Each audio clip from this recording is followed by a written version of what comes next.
Spain's economy is slowly getting back on recovery track, in the wake of the global financial crisis, with its growth rate outpacing that of other major European nations. With Korea also facing a slowing economy, Kim Min-ji dissect what kind of lessons Seoul can learn from Barcelona to swim out of danger. Spain is slowly recovering from the throes of the global financial crisis, but Spaniards still have painful memories of that time.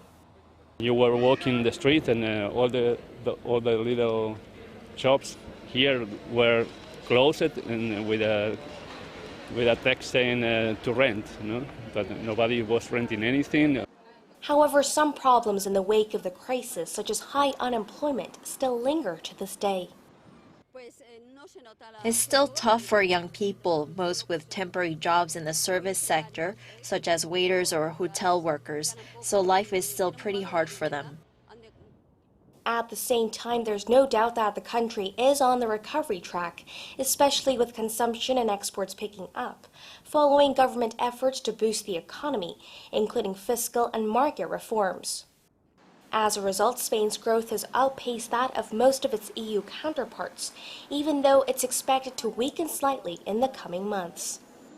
The Spanish economy is expected to grow in the mid 2% range this year, slowing from over 3% growth in 2016.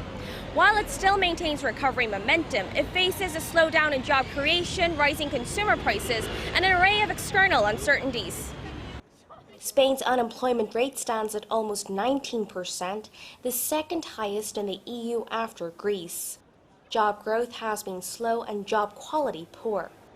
That, combined with high inflation, could take a toll on consumption going forward. Spain is also facing a raft of uncertainties from abroad, including Brexit, although the impact is yet to be seen, and the recovery in global oil prices.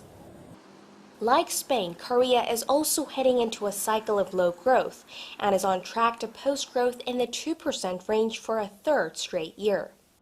However, experts say that while the economic structures of the two countries are different, there are things Korea can learn from the Spanish lesson.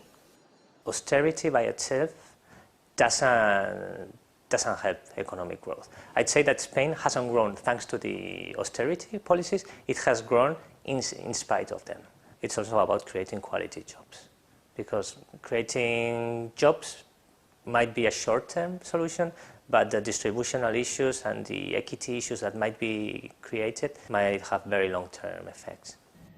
Korea's troubles include political turmoil, possibly leading to an early presidential election, slowing consumption, and an ongoing corporate restructuring drive. As long as you have a high household debt, consumption is not going to pick up very much. The Korean industry is undertaking a serious restructuring. With serious restructuring, you necessarily have frictions, and frictions mean low growth and unemployment. The experts said patience will be the key as Korea confronts these issues, adding the support measures targeted at vulnerable groups, like those laid off from the restructuring program, will bring stronger positive results in the long term.